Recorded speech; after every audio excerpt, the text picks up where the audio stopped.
أعوذ بالله العلي العظيم أعوذ بالله السميع العليم من الشيطان اللعين الرجيم بسم الله الرحمن الرحيم الحمد لله الواحد الأحد الفرد الصمد الذي لم يلد ولم يولد ولم يكن له كفوا أحد والصلاة والسلام والتحية والإكرام على البشير النذير السراج المنير الطور الطاهر الدر الفاخر العلم الزاهر المنصور المؤيد الرسول المسدد سيدنا ونبينا بالقاسم محمد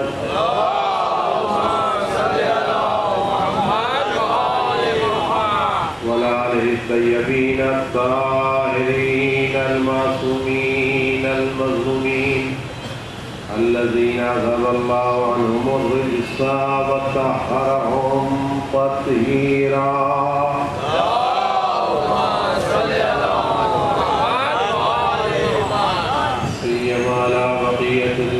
في العالمين وخاتم أئمة المعصومين الكحبلتين وغياث المستر المستكين ملجأ الهاربين وعصمة المعتصمين أرواحنا وأرواح العالمين لترى بمقدمه فإذا عجل الله تعالى فرجه الشريف واللعنة الدائمة الباقية على أعدائهم وقتلتهم وغاصب حقوقهم أجمعين أما بعد فقد قال الله الحكيم في كتابه الكريم أعوذ بالله من الشيطان الرجيم ولكن حبب إليكم الإيمان وزينه في قلوبكم وكره عليكم الكفر والفسوق والعصيان أولئك هم الراشدون صلوات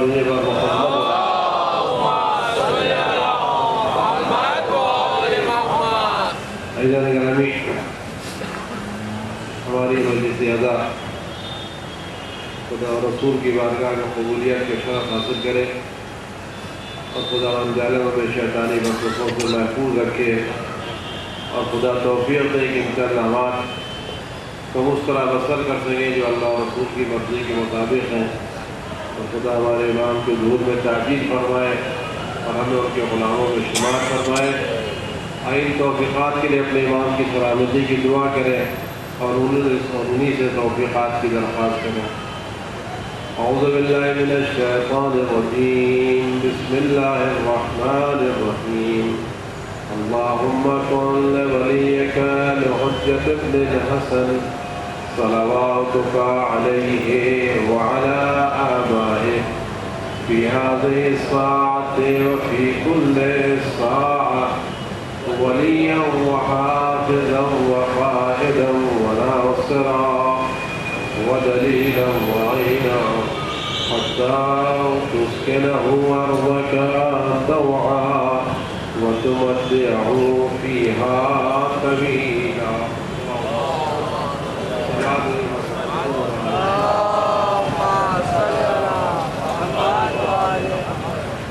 عزیزان گرامی، گفتگو تھی محبت اور نفرت کے بارے میں اور عادت اور عبادت کے بارے میں. بات یہ کی تھی اور بات یہاں تک پہنچی تھی کہ ہمارے جتنے بھی اعمال ہم انجام دیتے ہیں یہ سب کے سب دل سے حکم حاصل کرتے ہیں اور دل ان کو آرڈر دیتا ہے تو یہ کام انجام دیتے ہیں. ہمارے یہ سارے اعضاء و جوارح نوکر اور غلام کی حیثیت رکھتے ہیں اور دل ہے جو بادشاہ کی حیثیت رکھتا ہے. اگر اس دل پر صحیح قبضہ ہو جائے تو اعضاء و جوارح خود بخود گزر جاتے ہیں جدھر دل جاتا ہے. یہ دل اعضاء و جوارح کو ادھر لے جاتا ہے جدھر وہ خود جاتا ہے. تو محبت کو اس لیے زور دیا گیا ہے اگر اس دل میں اہل بیت کی محبت ہوگی تو اعضاء و جوارح اسی طرف جائیں گے جس طرف دل لے کر کے جاتا ہے.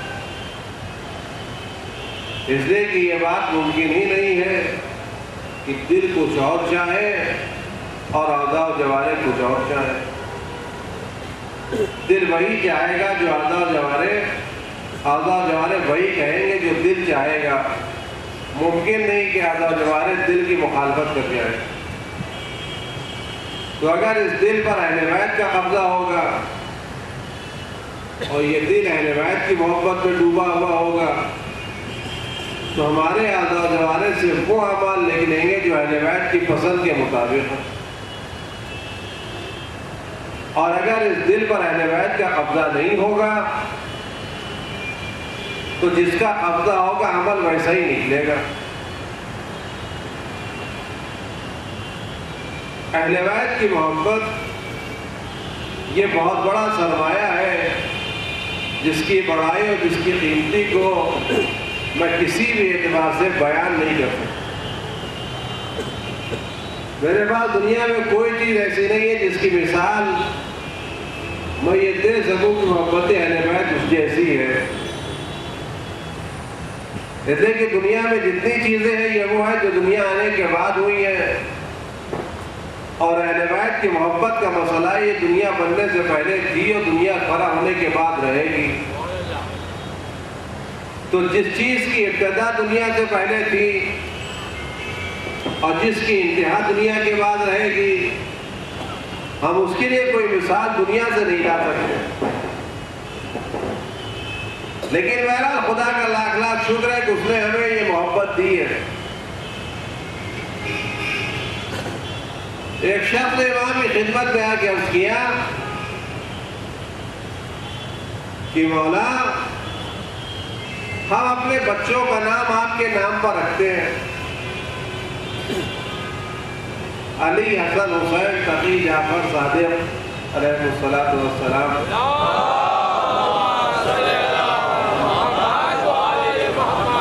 ہم اپنے بچوں کا نام آپ کے نام پر رکھتے ہیں. تو آیا یہ نام رکھنے کا کوئی فائدہ ملے گا یا نہیں ملے گا؟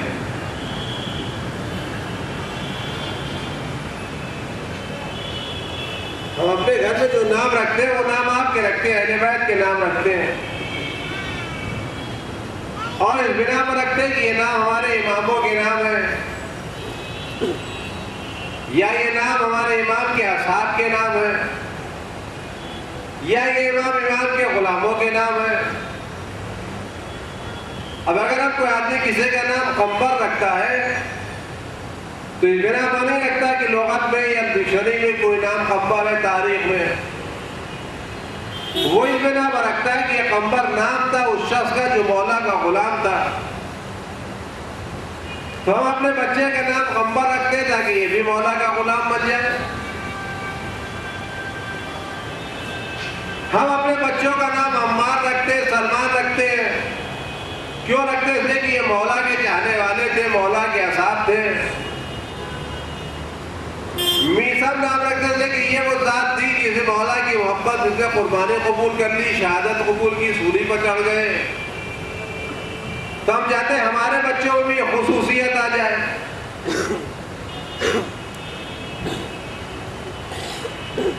تو آیا اس نام رکھنے کا کوئی فائدہ ہوگا یا نہیں ہوگا؟ تو امام نے فرمایا یقیناً فائدہ ہوگا, کیونکہ یہ نام محبت کی علامت ہے اور محبت ہماری کام آئے گی.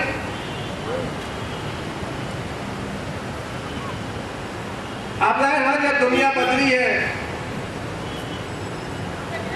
اور دوسرے ملک کا کلچر ہمارے کے آنا شروع ہوا ہے تو اب دھیرے دھیرے نام بھی بدل گئے, اور اب نام ایسے ہونے سے یہ پتہ نہیں چلتا کہ یہ مسلمان ہے یا غیر مسلمان ہے. اہل بیت کا چاہنے والا نہ چاہنے والا ہے یا نہیں ہے. اور اب تو ماشاءاللہ تو ایسے نام آ گئے جس میں یہ بھی نہیں پتا چلتا یہ لڑکا ہے یا لڑکی ہے.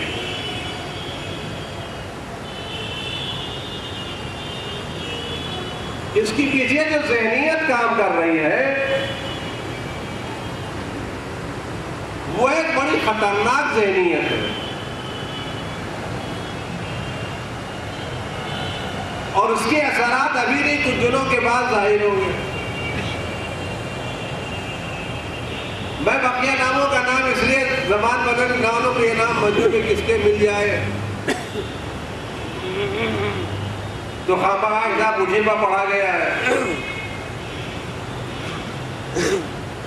لیکن اس نام بدلنے کے پیچھے جو یہ سیکولر نام رکھے جا رہے ہیں آج کی دنیا میں، جس سے یہ نہ پتا چلے کہ یہ کون ہے، کس کاسٹ کے ہیں، اس کی پیچھے جو ذہنیت کام کری وہ یہ ہے کہ اگر ہمارے نام سے یہ پتا چلے گا کہ ہم مسلمان ہیں یا یہ پتا چلے گا کہ ہم شیعہ ہیں تو کل ہمارے بزنس پر اثر پڑے گا، ہمیں نوکری نہیں ملے گی، ہمارا کام نہیں چلے گا، ہماری دکان نہیں چلے گی، ہمارے بزنس نہیں چلے گا. کیونکہ اگر یہ پتا چل گیا مسلمان ہیں تو وہ لوگ ہم سے مال نہیں خریدیں گے جو مسلمانوں سے تعصب رکھتے ہیں، اور اگر یہ پتا چل گیا یہ شیعہ ہے تو وہ نہیں خریدیں گے جو شیعوں سے تعصب رکھتے ہیں. تو ہم دو طریقے سے مارے جائیں گے، ایک مسلمان ہونے کے ناطے اور ایک شیعہ ہونے کے ناطے. لہذا ایسا کام کرو یہ پتہ ہی نہ چلے تم کیا ہو. اور جہاں تک مذہب کا تعلق ہے، عقیدے کا تعلق ہے تو دل کی بات ہے، ہم اندر سے تو ہیں. دیکھیے بات آتی یہیں پر ہے، لیکن ان سب کے پیچھے جو ذہنیت کام کر رہی ہے وہ یہ ہے کہ ہم یہ سمجھتے ہیں کہ رزق اس بنا پر ملتا ہے کہ ہمارا نام کامن نام ہے، ہماری دکان اس بنا پر چلتی ہے کہ ہمارا نام کامن نام ہے. یعنی رزق کا تعلق ہماری محنت سے ہے، رزق کا تعلق ہمارے مینجمنٹ سے ہے. ہم یہ بھول جاتے ہیں کہ رزق کو دینے والا کوئی اور ہے، رزق ہمارے ہاتھ میں نہیں ہے، ہم تو انسٹرومنٹ ہیں رزق حاصل کرنے کے. بات آپ خدمت نہ کروں، آپ غور کریں. لوگ کہتے ہیں کہ پڑھا لو، MBA کرا لو، بڑا کرا لو تاکہ اچھی نوکری مل جائے. اچھی نوکری ملے گی تو گھر ملے گا، مکان ملے گا، زندگی اچھی ہوگی. یعنی ایجوکیشن جو ہے وہ جاب اورینٹیڈ ہے، بلکہ منی اورینٹیڈ کہیے تو زیادہ اچھا. لیکن اگر آپ سروے کریں اور دیکھیں دنیا میں جا کر کے کہ جتنے بڑے بڑے سرمایہ دار ہیں وہ کتنے گریجویٹ ہیں.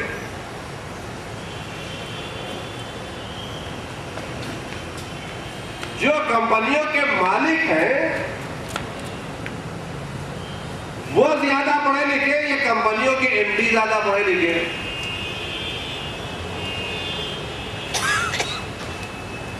جو کمپنیوں کے CEO ہیں وہ زیادہ پڑھے لکھے یا اونر پڑھے لکھے؟ اگر آپ سروے کریں گے تو آپ کو پتا چلے کہ کتنی کمپنیاں ایسی ہیں کہ جن کے اونر میٹرک بھی پاس نہیں ہے، گریجویٹ بھی نہیں ہے، پوسٹ گریجویٹ کی بات تو الگ مسئلہ ہے. لیکن بڑے بڑے MD ان کو آپ کے سلام کرتے ہیں، ان کو بات کرنے کی تمیز نہیں ہے. لیکن ان کے جو مینیجر ہے وہ کام کر رہے ہیں، جو مالک ہے وہ کام نہیں کر رہے ہیں، لیکن پیسہ مالک کے پاس زیادہ ہے. یہ نوکر ہے وہ مالک ہے، تو ان کا مالک ہونا اور ان کا نوکر ہونا اس بات کی دلیل ہے کہ پیسے کا تعلق ہماری محنت سے نہیں، پیسے کا تعلق کسی اور کی عطا سے ہے۔ اگر پیسہ ہماری محنت سے ہوتا تو جتنے کم پڑھے لکھے وہ سب غریب ہوتے، اور جتنے پڑھے لکھے وہ امیر ہوتے۔ لیکن ہم نے یہ دیکھا، آپ نے بھی دیکھا، جو پڑھے لکھے وہ نوکر ہے، جو جاہل ہے وہ مالک ہے۔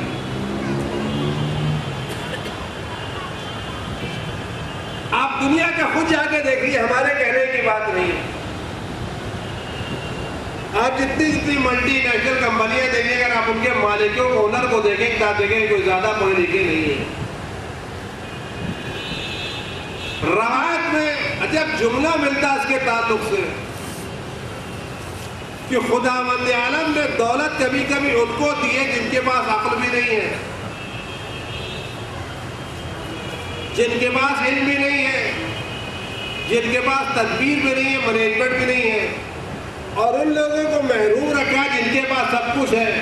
روایت کہتی ہے اللہ نے اس لیے کہا ہے تاکہ تمہیں یقین آ جائے کہ دولت تمہارے ہاتھ میں نہیں، دولت کسی اور کے ہاتھ میں ہے۔ دولت تمہارے ہاتھ میں نہیں، دولت کسی اور کے ہاتھ میں ہے۔ جب دولت دینے والا وہ ہے تو ہمیں یہ دیکھنا چاہیے ہمارا عمل اس کی مرضی کے مطابق ہے یا نہیں ہے۔ جب وہ دینے والا ہے تو ہمارا نام کچھ بھی ہو وہ دے گا، اور اگر وہ دینے والا نہیں ہے تو ہم نام کتنا بھی بدل لیں تب بھی غریب رہیں گے۔ دیکھیں یہ تو اللہ کہتا ہے کس کو دے دے، اور جب دولت کا مسئلہ آتا ہے ہم سمجھتے ہیں وہ آدمی زیادہ بے نیاز ہے، زیادہ غنی، جس کے پاس پیسے زیادہ ہیں، اور جس کے پاس پیسے کم ہے وہ محتاج ہے، فقیر ہے۔ جس کے پاس زیادہ پیسے وہ زیادہ غنی، زیادہ مستغنی، زیادہ بے نیاز، اور جو فقیر ہے وہ زیادہ محتاج ہے۔ لیکن اگر آپ غور کریں، جس کے پاس پیسے کم ہے وہ بے نیاز زیادہ ہے، اور جس کے پاس پیسے زیادہ ہے وہ محتاج زیادہ ہے۔ مسئلہ کچھ الٹا ہے،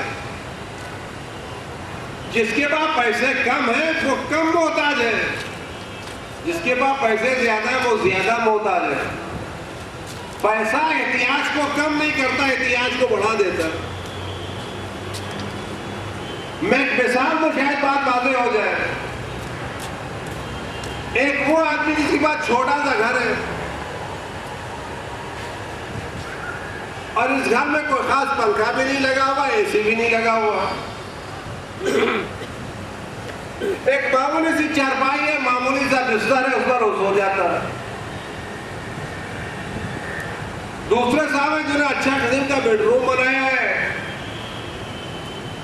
اچھے قسم کے بستر لگائے ہیں، اے سی لگایا ہے، اسپرٹ لگایا ہے، ساری چیزیں لگائیں تاکہ آرام کریں۔ آپ سچ بتائیں اگر لائٹ چلی جائے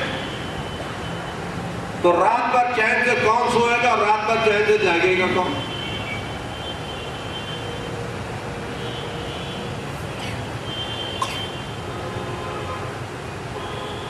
اگر 2 گھنٹہ لائٹ چلی جائے تو پریشان کون ہوگا؟ محتاج زیادہ کون ہے؟ وہ جس کے پاس زیادہ ہے یا وہ جس کے پاس کم ہے؟ جس کے پاس کم ہے وہ رات بھر سوتا رہے گا، پتہ بھی نہیں چلے کب لائٹ آئی اور کب لائٹ چلی گئی۔ جس کے پاس زیادہ صاحب سارے کام موجود ہیں، بھائی گھر میں کوئی کپڑا دھونے والا ہے، کوئی پریس کرنے والا ہے، کوئی پوچھا لگانے والا ہے، کوئی پانی لانے والا ہے، کوئی چائے بنانے والا ہے، کوئی پھلا کام کرنے والا ہے، تم اپنی زندگی میں کتنوں پر ڈیپینڈ ہے؟ اور وہ آدمی جس کے پاس کچھ نہیں، وہ خود مستقل اکیلے اٹھ کے چائے بنا کر کے چلا جاتا۔ آپ نے داستان سنو گی کسی بادشاہ کی کہ بادشاہ اپنے محل سے اس لیے نہیں بھاگ پایا کہ اس کو کوئی جوتا پہنانے والا نہیں تھا. کہا گئے کیوں نہیں کہ جوتا کوئی پہنانے والا نہیں تھا. تو یہ محتاجی کی دلیل ہے یا مستغنی ہونے کی دلیل ہے؟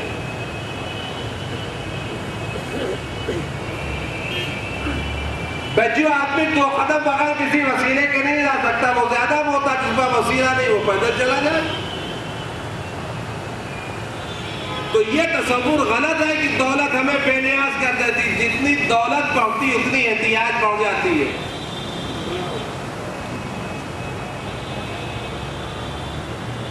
اور اتنا ہی خطرہ بڑھ جاتا ہے. جن کے پاس کچھ نہیں ہے وہ چین سے سوتے ہیں، جن کے پاس سب کچھ ہے ان کو سونے کے لیے گولیاں کھانی پڑتی. یہ سب ہوتا کیوں ہے؟ یہ اس بنا پر نہیں کہ پیسہ برا ہے، یہ اس بنا پر ہے کہ پیسہ جمع کر کے رکھے تو حفاظت کرے تو کہاں کرے. اگر ہم پیسہ جمع کرنے کے بعد ضرورت پر خرچ کریں، بقیہ بھیج دے قیامت کے لیے، تو جتنا وہاں جاتا جائے گا اتنا اطمینان بڑھتا جائے گا. جتنا اطمینان بڑھتا جائے گا اتنا زندگی میں سکون آتا جائے گا. جتنا سکون آتا جائے گا اتنا معاشرہ بہتر ہوتا چلا جائے گا. صلوات مجھے پر محبت ہے.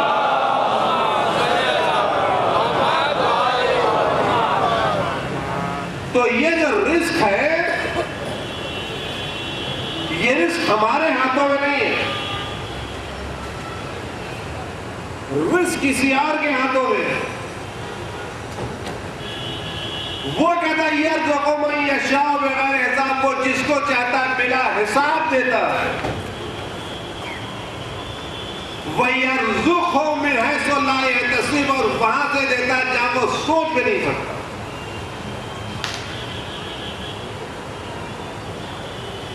رزق ہمارے ہاتھ میں نہیں، رزق دینے والا کوئی اور.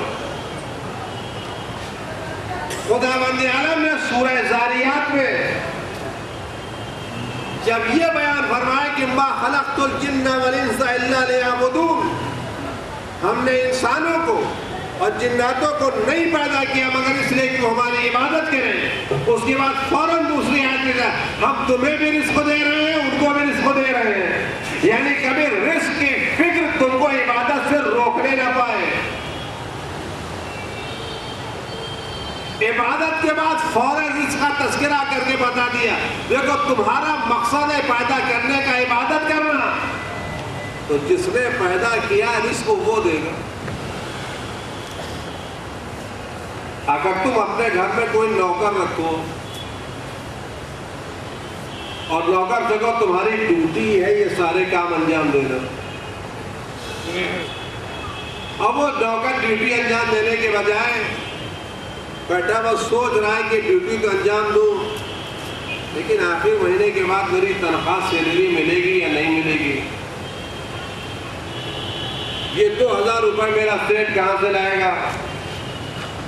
سیٹ نے کہا تو کام کرنے کے لیے اچھا تو ہے لیکن اگر نہ ملا تو کیا ہوگا.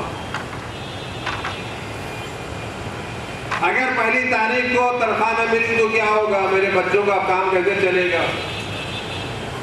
اگر یہ کام کرے تو سیٹ کیا کہے میں نے وعدہ کیا ہے پہلی تاریخ کو دینا میری ذمہ داری تیری ذمہ داری نہیں. تیرا کام ہے ڈیوٹی انجام دینا، ضرورت پورا کرنا میرا کام ہے. نتیجے جب دنیا کے معمولی سیٹ اپنے نوکروں کا خیال رکھتے ہیں تو وہ خدا جو ہر ایک کا خالق ہے کیا وہ اپنے بندوں کا خیال نہیں رکھے. صلوات بھیجیے پر محمد.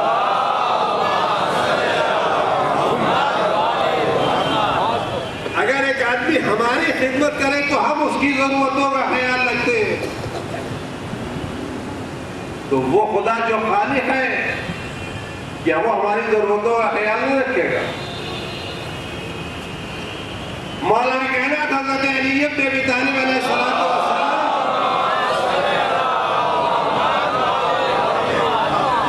سے ایک آدمی نے پوچھا مولا ایک کیڑا ہے جو پتھر کے اندر ہے جہاں کوئی پہنچ نہیں سکتا، دریا کے اندر ہے اور پتھر کے اندر ہے، بالکل بند ہے چاروں طرف سے پتھر. اس کو رزق کیسے پہنچایا جائے گا؟ رزق پہنچانے کی کوئی راستہ ہونا چاہیے، کوئی سوراخ ہونا چاہیے، کوئی ذریعہ ہونا چاہیے. اس کا رزق کیسے پہنچے گا؟ یہ تو ہر طرف سے بند ہے، دریا کے اندر ہے. تو مولانا جب سوال کیا یہ بتاؤ اس کو موت آئے گی یا نہیں آئے گی؟ یہ کیڑا جو پتھر کے اندر بند ہے اس کو موت آئے گی یا نہیں آئے گی؟ کہا آئے گی. کہا تو جس راستے سے موت آ سکتی اسی راستے سے رزق بھی پہنچ سکتا. اگر بند پتھر میں موت آ سکتی ہے تو بند پتھر میں رزق بھی پہنچ سکتا ہے. ہم کبھی اس بنا پر اپنے کو نہ کہیں کہ اپنے بچوں کا نام، اور روایتوں ملتا ہے کہ جن گھروں میں اہل بیت کے نام ہوتے ہیں، پنجتن کے نام ہوتے ہیں، وہاں برکتیں نازل ہوتی ہیں.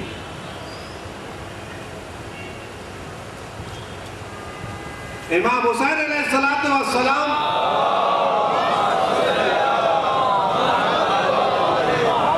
جن کی مجلس اعلیٰ اور فرش اعلیٰ پر بیٹھے ہوئے ہیں، وہ کہتے تھے کہ اگر اللہ مجھے 100 بیٹے دے گا تو میں ہر بیٹے کا نام علی رکھوں گا، اور اللہ مجھے 100 بیٹیاں دے گا تو میں ہر بیٹی کا نام فاطمہ رکھوں گا. محبت ہے، یہ علامت ہے محبت کی. یہ چھوٹی چھوٹی چیزیں ضرور ہیں، اور یاد رکھیں جب نام اہل بیت کے نام پر ہوتا ہے تو نام میں برکت بھی ہوتی ہے اور انسان کو ہلاکت سے بچاتی بھی ہوتی ہے. لیکن ہمیں صرف نام پر اکتفا نہیں کرنا چاہیے، نام کے ساتھ ساتھ کام بھی کرنا چاہیے. اگر ہم اپنے بچے کا نام علی رکھ رہے ہیں تو ایسی تربیت کریں جس کے اندر علی کا کردار بھی آئے. اگر ہم اپنی بچی کا نام فاطمہ رکھ رہے ہیں تو ایسی تربیت کریں جس کے کردار میں فاطمہ کے کردار کی جھلک بھی آئے. تو میں اس کہا تھا کہ مولا نے فرمایا تم نام رکھو گے تو یہ نام رکھنا بھی محبت کی علامت ہے، اور یہ میدان قیامت میں کام آئے گا. لہذا کوشش کریں اپنے ناموں کو حفاظت کریں. اور آپ دیکھیں بات محبت کی ہے، اہل بیت کی محبت کا ایک تقاضا یہ کہ جو جس کو چاہتا ہے وہ اس کی پیروی کرتا ہے. قرآن کریم کے ارشاد ہے قُلْ إِن كُنتُمْ تُحِبُّونَ اللَّهَ فَاتَّبِعُونِي يُحْبِبْكُمُ اللَّهُ وَيَغْفِرْ لَكُمْ ذُنُوبَكُمْ. یہ پیغمبر ان سے کہہ دیجئے ان كُنتُمْ تُحِبُّونَ اللَّهَ، اگر تم اس بات کا دعویٰ کرتے ہو کہ تم اللہ سے محبت کرتے ہو، اللہ کو چاہتے ہو، اللہ کو عزیز رکھتے ہو، فَاتَّبِعُونِي، تو میری پیروی کرو. يُحْبِبْكُمُ اللَّهُ، اللہ تم کو چاہے گا بھی اور اللہ تمہارے گناہوں کو معاف بھی کرے. یعنی اگر تم محبت کرتے ہو تو فَاتَّبِعُونِی، میرا اتباع کرو، میرے نقش قدم پر چلو. کیونکہ جو جس کو چاہتا ہے وہ اس کی پیروی کرتا ہے، اس کے نقش قدم پر چلتا ہے. امام جعفر صادق علیہ السلام نے فرمایا عجب جملہ فرمائے، مولا کا جملہ ہے. فرماتے ہیں کہ تم خدا کی محبت کا دعویٰ کرتے ہو اور کہتے ہو خدا کے چاہنے والے ہو، اور اس کے بعد خدا کی نافرمانی کرتے ہو، خدا کی گناہ کرتے ہو، خدا کے احکام پر عمل نہیں کرتے. فرماتے ہیں قسم خدا کی یہ تو محال ہے. یعنی یہ دو چیزیں آپس میں ملتے ہی تو محبت کا بھی دعویٰ کرتے ہو اور مخالفت بھی کرتے ہو. محبت و مخالفت مل نہیں سکتے. ماں بچے کو چاہتی ہے تو وہ کام کرے گی جو بچے کو پسند ہے، یہ وہ کام کرے گی جس سے بچہ ناراض ہوتا ہے۔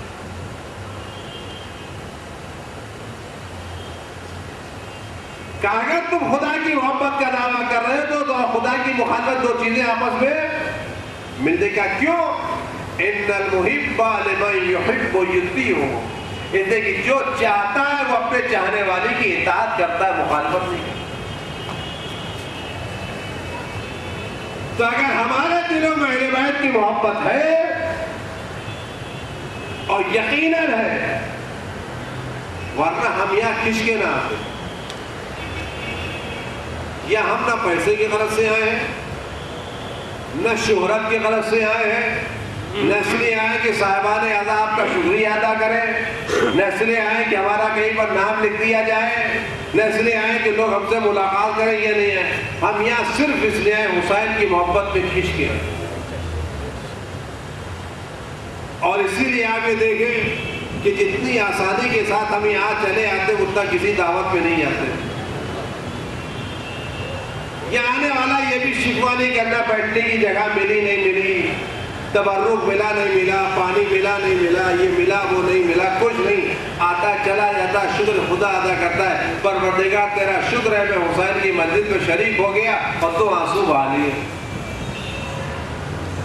تو اگر ہمارے دل میں محبت نہ ہوتی تو ہم یہاں کیوں کھنچ کر کے آتے؟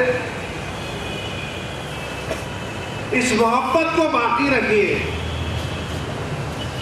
اور گھروں میں کوشش کیجیے آپ کے بچوں کے دلوں میں یہ حسین کی محبت باقی رہے۔ لیکن پرانے زمانے میں ایک چیز ہوتی تھی کہ گھروں میں جو چھوٹے چھوٹے بچے ہوتے تھے وہ مجلسوں میں تو بعد میں جاتے تھے، لیکن ہر گھر میں ایک چھوٹی سی لکڑی پر کپڑا لگا کر کے علم اٹھاتے تھے۔ 2 برس کے، 4 برس کے، 5 برس کے لڑکے کو لکڑی مل گئی، اس کو لے کر کے اٹھائے ہوئے علم۔ یہ پہلے ہمارے گھروں میں بہت ہوتا تھا۔ اب زمانہ ذرا فیشن کا آ گیا ہے۔ عزیزوں، یہ جو چیزیں ہوتی تھی یہ علامت تھی کہ چھوٹے سے دل میں اہل بیت کی محبت گھر جا جاتی ہے،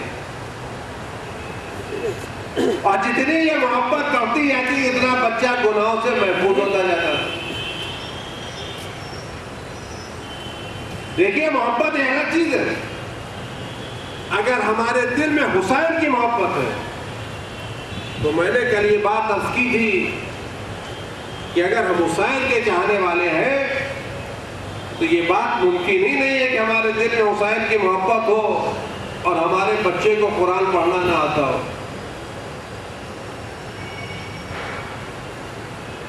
دیکھیے، پہلے تو مشکل چیزیں تھیں، لیکن اب میں نے سنا ہے کہ گزشتہ سال سے جیسے ٹیبل کلاس بہت سے اچھے کام ہو رہے ہیں، وہاں ان لوگوں نے قرآن کی تعلیم کا مدرسہ بھی کھول دیا۔ آپ کا کام صرف یہ ہے کہ اپنے بچوں کو یہاں پہنچا کے یہ پڑھا دیں گے، تو کم از کم اتنا ہو جائے کہ ہمارے بچے قرآن پڑھنے لگے۔ دیکھیے، بڑا افسوس ہوتا ہے جب کسی فاتحہ خانے میں آدمی کو جانا پڑتا ہے اور وہاں آدمی لا کے آپ کے سامنے قرآن رکھتا ہے، پڑھ لیجئے۔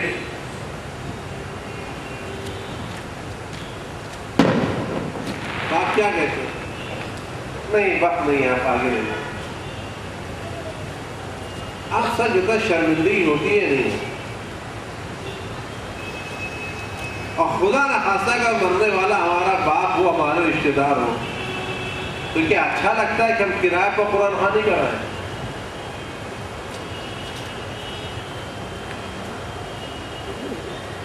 جناب عیسیٰ علیہ السلام قبرستان سے گزر رہے ہیں اور اس قبرستان پر عذاب نازل ہو رہا ہے۔ جب واپس آتے ہیں تو دیکھتے ہیں قبرستان سے عذاب اٹھا لیا گیا ہے۔ خدا کی بارگاہ میں عرض کرتے ہیں، پروردگار، جب میں جا رہا تھا تو عذاب نازل ہو رہا تھا، جب واپس آئے تو عذاب اٹھا لیا گیا، اس کی وجہ کیا ہے؟ اگر یہ عذاب کے مستحق ہے تو یہ رحمت کیوں؟ اور اگر یہ رحمت کے مستحق ہے تو عذاب کیوں؟ کہ جاتے وقت عذاب تھا، آتے وقت رحمت ہو گئی. تو آج یہ عیسیٰ اس قبرستان میں ایک آدمی دفن ہے جو اپنا ایک یتیم بچہ چھوڑ کے گیا تھا. آج وہ یتیم بچہ ایک استاد کے پاس پڑھنے گیا ہے. اس استاد نے اس کو بسم اللہ الرحمن الرحیم پڑھایا ہے. اے عیسیٰ مجھے شرم آتی ہے کہ جس کا بچہ مجھے رحمان الرحیم سے یاد کرے میں اس کے باپ پر عذاب نازل کروں. آپ غور کریں، ایک بتا بچے نے بسم اللہ الرحمن الرحیم پڑھا تو عذاب اٹھ گیا باپ سے. تو اگر ہم اپنے بچوں کو قرآن پڑھائیں تو کیا ہو؟ مجھے تفصیلات میں نہیں جانا ہے، مجھے یہ بتانا ہے. آپ یہ دیکھیں اہل بیت نے دیا کیا ہے، اور میں آپ سے بہت ہی ادب کے ساتھ عرض کر رہا ہوں کہ دیکھیے کچھ ہو جائے اہل بیت کا دامن چھوڑیے گا نہیں، اور عزاداری جیسی آپ کرتے چلے آ رہے ہیں ویسے ہی کیجیے گا. کیونکہ میں نے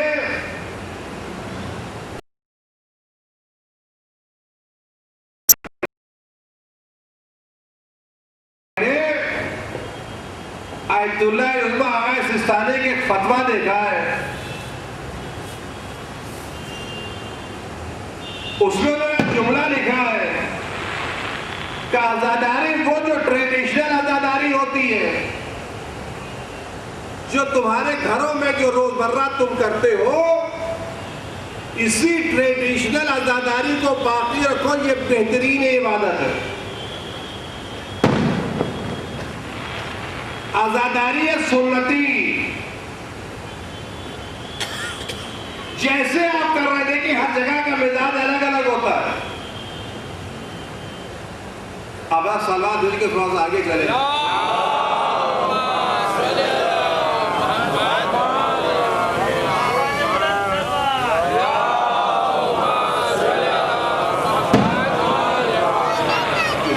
اعلان بھی سنے جب تک آپ لوگ آگے آئیں گے.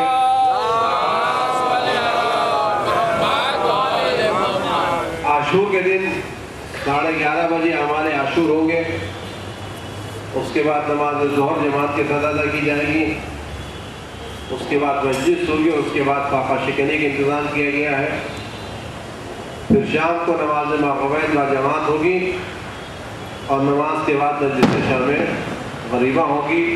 اور قرآن کے بارے میں کہہ چکا ہوں کہ ہم نے بچوں کو یہاں دکھا دی ہے. ریاض بھائی، امیر بھائی، رفیق بھائی یہ لوگ ہیں، آپ ان سے کنٹیکٹ کر لیجئے اور اپنے بچوں کو اس مدرسے میں داخل کرا دیے. صلوات دیجئے بر محمد اور آمین.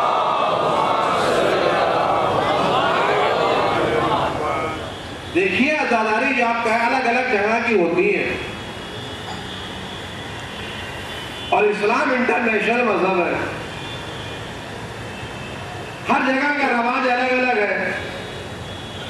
آپ ہر جگہ کی ایسی چیز نہیں لا سکتے. بس کہ آپ ہندوستان میں آئیے تو یہاں دلہن کو لال کپڑا پہناتے ہیں، بیوہ کو سفید کپڑا پہناتے ہیں.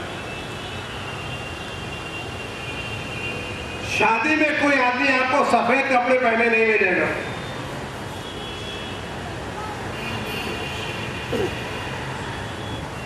ایران چلے جائیے، وہ دلہن کو سفید کپڑے پہناتے ہیں. اب آپ کہیے جیسا ایران ہو رہا ہے ویسے وہاں کے یہاں کریں گے.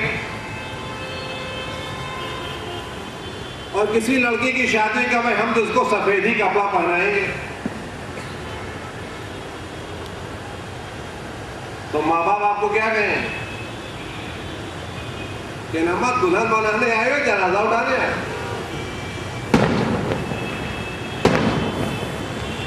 بھائی وہ چیز وہاں کی ہے وہاں رہنے دو، یہاں جو چیز ہے یہاں رہنے دو۔ آپ ایران میں جائیے دیکھیے مجلسیں ہوتی ہیں تو وہ آپ کو کنارے کنارے لوگ بیٹھے ہوئے ملیں گے۔ ہندوستان میں مجلسیں ہوتی ہیں لوگ ممبر کے سامنے لوگ ملیں گے، وہاں پورا مجمع ہو تب بھی ذاکر جا کے آخر میں بیٹھے گا،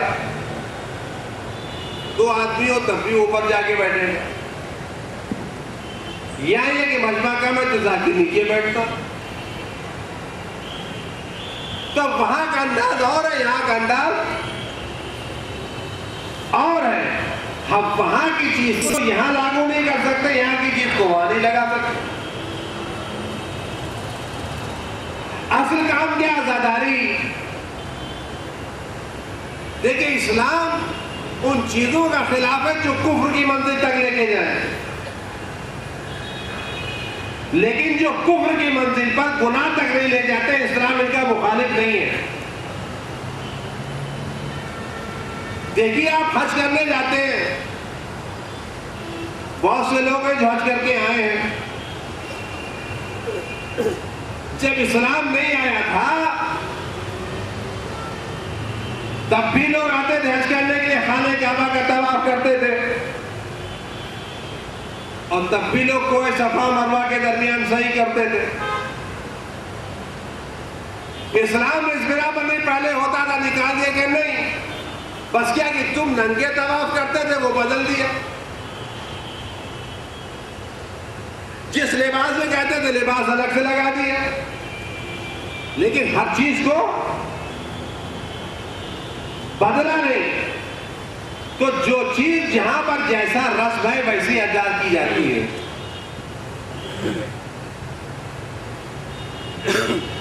اس کے خلے کی جو ہم قصاص اداری کر رہے ہیں، ہمیں خیال یہ ہونا چاہیے کہ ہم حرام کا شکار نہ ہو۔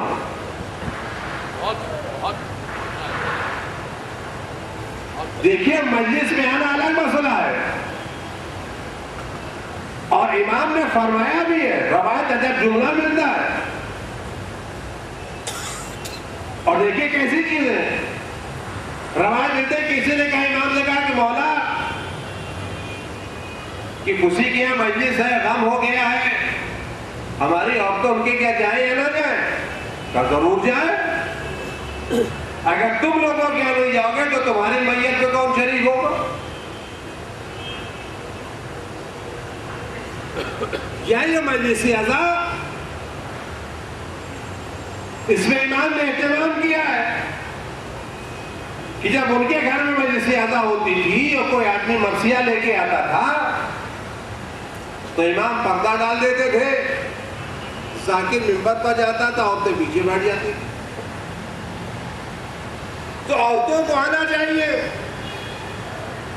یہ سنت ہے، لیکن سر نہیں کھلا رہنا چاہیے، یہ حرام ہے۔ اب اس بنا پر یہ کہیے چونکہ عورتیں آتی سر کھلا رہتا نہ آنا چاہیے، یہ بات غلط ہے۔ بھئی جتنی چیز جہاں پر منع ہے اتنا ہی روکیے۔ مجلس میں آنا ثواب کا کام ہے، آنے دیجیے۔ سر کا کھلا رہنا ناجائز ہے تو سر کو ڈھانپ دیجیے۔ آپ کھلے سر کے بہانے مجلسوں میں آنے سے مت روکیے۔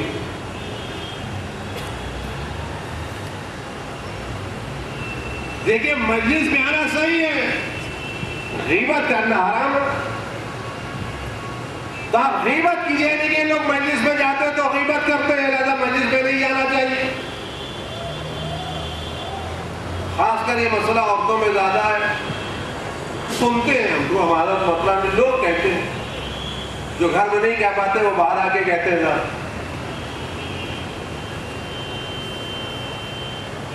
کہ وہاں 3 مجلسیں ہوتی ہیں، ایک مجلس شروع ہونے سے پہلے، ایک مجلس ختم ہونے کے بعد، تو غیبت کرنا حرام ہے، آپ اس پر روکیے۔ مجلس میں آنا حرام تھوڑی ہے۔ اسلام کہتا ہے کہ نامحرم کو دیکھنا حرام ہے، کہتے ہیں صاحب ہم نماز پڑھتے ہیں تمہارے سامنے سے نامحرم عورتیں گزرتی ہیں، تو اس کا مطلب اگر ہم نماز پڑھ رہے ہیں تو کہ نماز ہی پڑھنا چھوڑو گے؟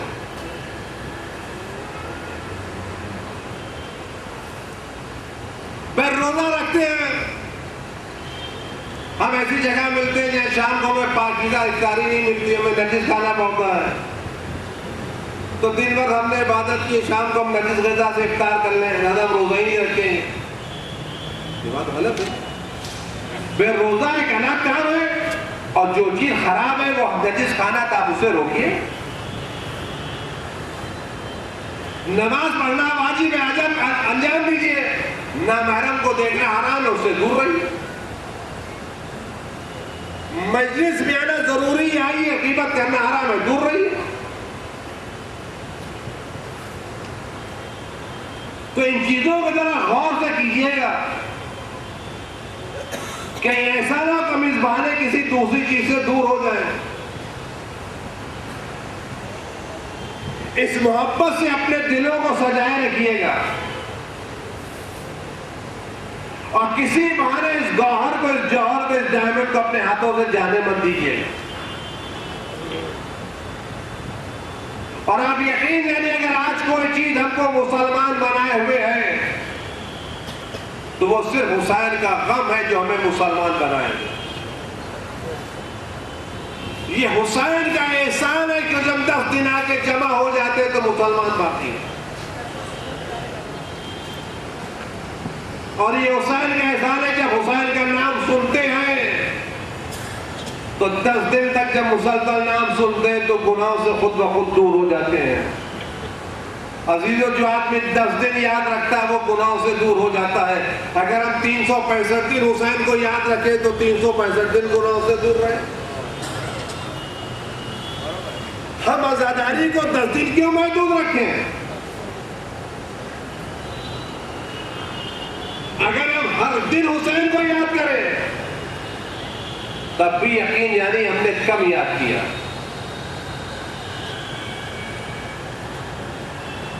اگر ہم روزانہ حسین کو یاد کر کے آنسو بہائیں تب بھی ہم نے کم یاد کیا۔ کیوں؟ اس لیے کہ جو حسین کو جانتے ہیں وہ پہچانتے کہ رونا کیا ہے، ہم کیا روئیں گے، ہم کیا آنسو بہائیں گے۔ حسین پر آنسو تو ان کے لال نے بہایا ہے۔ امام وقت نے جب جملہ کہا ہے کہ مولا جب میدان کربلا میں آپ آواز استغاثہ بلند کر رہے تو اس وقت میں نہیں تھا، میں اس وقت دنیا میں نہیں آیا تھا کہ آپ کی نصرت کرتا، اب میں اس وقت آیا ہوں جب آپ دنیا سے جا چکے ہیں۔ تو جب جملہ فرماتے ہیں میرے آقا میرے مولا میرا دل چاہتا صبح رو شام رو، لَأَنْدُبَنَّ عَلَيْكَ صَبَاحًا وَمَسَاءً وَبَدَلَتْ دُمُوعِ دَمًا۔ میرے آقا میرا دل چاہتا ہے میں آپ پر صبح رو شام رو، آنسوؤں کے بدلے خون رو۔ یہ امام کا جملہ بتا رہا ہے کہ حسین کی مصیبت ایسی ہے کہ جس پر جتنا بھی آنسو بہایا جائے کم ہے، اس لیے کہ میدان کربلا کا انداز ہی کچھ اور ہے۔ آپ سچ بتائیں، وہ جوان جو کبھی مدینے کی گلیوں میں نکلتا ہو تو اس کی خوبصورتی کی بنا کے اوپر اس کے چہرے پر نقاب ڈال دی جاتی ہو کہ کسی کی نظر اس جوان پر نہ لگے، کسی کی نظر اس کی خوبصورتی پر نہ لگے۔ وہ جوان جو اتنا خوبصورت ہو، جب وہ جوان حسین کے سامنے اجازت لینے آیا ہوگا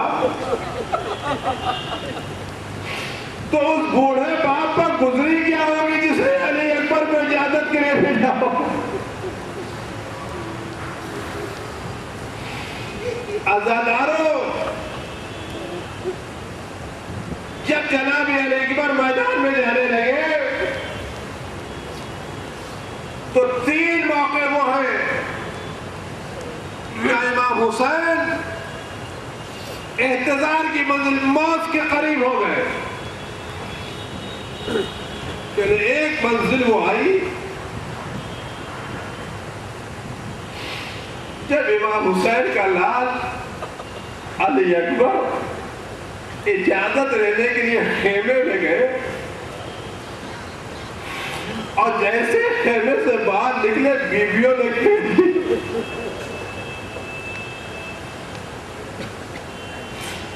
بیویاں سر پکڑ کے دامن پکڑ کے تھی علی اکبر تو ہمیں کس کے حوالے کرنے چاہتے؟ ابھی تو ایک قدم آگے بڑھتا تھا تو کوئی بی بی دامن تام لیتی تھی، علی اکبر کس کے حوالے، تم میدان میں کیسے جا رہے ہو؟ کبھی پھوپھی دامن پکڑتی تھی، کبھی بہنیں دامن پکڑتی تھی، عورتیں علی اکبر کو اپنے گھیرے میں لیے ہوئے تھی۔ اس نے ملتا جب علی اکبر گھر سے باہر نکلے تو ایسا نکلتا تھا جیسے جوان کا لاشا نکل رہا ہو۔ حسین نے یہ منزل دیکھی تو دیکھا کہ ایسا لگتا تھا کہ حسین کا دم نکل رہا، کیسے اس لال کو میدان میں بھیجے، اور اس لیے حسین نے علی اکبر کو بھیجتے وقت جب اہتمام کیا ہے، جس کو رخصت کیا رخصت کر دیا، کسی کے پیچھے دوڑتے ہوئے نہیں گئے، لیکن جب علی اکبر کو میدان میں بھیجنے لگے تو ایک مرتبہ ہاتھوں کو بلند کر کے فرمایا اللہم اشہد لا الہ الا انت، پروردگار تو گواہ رہنا میں اس کو بھیج رہا ہوں جو سیرت میں، صورت میں، رفتار میں، گفتار میں تیرے رسول سے مشابہ تھا۔ اور اس کے بعد عجب جملہ کہتے ہیں اللہ، جب میں تیرے رسول کی زیارت کا مشتاق ہوتا تھا تو علی اکبر کو دیکھ لیتا تھا، اے اللہ ایسا لال میدان میں جا رہا ہے۔ حسین نے علی اکبر کو میدان میں بھیج دیا، لیکن جیسے جیسے علی اکبر کا گھوڑا بڑھتا رہا، حسین کے قدم بھی دھیرے دھیرے بڑھتے رہے، کہتے جاتے تھے بیٹا جہاں تک ہو سکے مڑ مڑ کے بوڑھے باپ کو دیکھتے جاؤ۔ اجرکم علی اللہ، آپ رونے کے لیے ہمارا یہ آنسو آپ کے لیے کام آئے۔ علی اکبر ایک عجیب چیز ہے، عجیب چیز، میں کس طرح سے مسائل کو آپ کے سامنے عرض کروں۔ علی اکبر میدان میں گئے، جنگ کی، اور جنگ کرنے کے بعد واپس آئے۔ میں ان لوگوں سے کہوں گا جن کا جوان بیٹا ہو ذرا دل تھام کے سنو، وہ حسین جس کے بارے میں ملتا ہے کہ جب علی کے سر پر ضربت لگی اور لوگ اپنے ملزم کو باندھ کے لائے تو علی نے پوچھا تم نے اس کو پانی پلایا یا نہیں، تم نے اس کو شربت پلایا یا نہیں، تم نے اس کو وہ کھلایا جو خود کھاتے یا نہیں۔ عزاداروں جس حسین نے یہ منظر دیکھا ہو کہ قاتلوں کو پانی پلایا جاتا ہو، قاتلوں کو شربت پلایا جاتا ہو، جب حسین کے سامنے کوئی اور نہیں، اس کا جوان بیٹا جو رسول سے مشابہ تھا، جب آگے باپ سے کہے بابا اسلحے کی گرانی نے جان پر بنا دی ہے، پیاس کی شدت مارے ڈالتی، اے بابا کیا ایک گھونٹ پانی مل سکتا ہے؟ اے بابا کیا ایک گھونٹ پانی مل سکتا ہے؟ صاحب سچ بتائیں یہ جملے حسین پر اثر کیا ہوگا؟ بس یہ سننا تھا، حسین نے بیٹے کو کلیجے سے لگا لیا، اپنی زبان علی اکبر کے منہ میں دی، آواز دی بیٹا نانا تمہیں سیراب کریں گے۔ علی اکبر نے زبان کے بابا آپ تو مجھ سے زیادہ پیاسے، حسین نے بیٹے کو رخصت تو کر دیا، لیکن میں نہیں کہہ سکتا حسین کے دل پر کیا گزری ہوگی۔ عجب نہیں زہرا کا لال، علی کا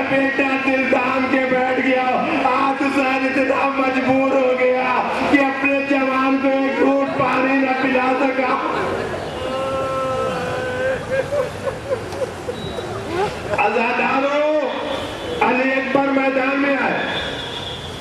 جنگ کی مجھے تفصیلات کے ساتھ نہیں جانا ہے، بس چند فقرے سنے. حسین کو پرسا دے، امام زمانہ کو پرسا دے. آنکھوں میں آنسو لانے کے بعد علی اصغر کا واسطہ دے کر کے اپنے امام کے ظہور کی دعا کرے، اپنے جوانوں کے ایمان کی دعا کرے، اپنے جوانوں کے دل کی دعا کرے. خدا ان کے دشمنوں کے نرخوں سے محفوظ رکھے. آزاداروں، وہ علی اکبر جس کے حسن کا عالم یہ تھا کہ لوگ دیکھتے تھے تو مبہوت رہ جاتے تھے. راوی کہتا ہے کہ میں نے دیکھا مرہ ایک درخت کے کنارے کھڑا ہوا ہے. میں نے کہا تیرا کیا ارادہ ہے؟ کہا میں جوان پر حملہ کرنا چاہتا ہوں، میں اس کے باپ کو اس کے غم میں بٹھانا چاہتا ہوں. کہا تمہیں شرم نہیں آتی کہ رسول کی شبیہ پر حملہ کرے گا، رسول کی شبیہ پر حملہ کرے گا. اچھا جملہ پکر ملتا ہے کہ جیسے علی اکبر اس کے سامنے سے گزرے، اس نے پیچھے سے ایسا وار کیا کہ مقتل کا جملہ کہ علی اکبر گھوڑے پر سنبھل نہ سکے. علی اکبر نے گھوڑے کی گردن میں بائیں ڈال دی. اب جو گھوڑا علی اکبر کو مقتل میں لے گیا تو جدھر سے جاتا تھا کوئی تلواریں مارتا تھا، کوئی نیزے لگاتا تھا، کوئی زخم لگاتا تھا. جملہ فقتلوہ اربن اربا، لوگوں نے علی اکبر کے ٹکڑے ٹکڑے کر ڈالے. علی اکبر زمین پر آئے، آواز دی اے میرے بابا، میرا سلام آخر قبول کرو.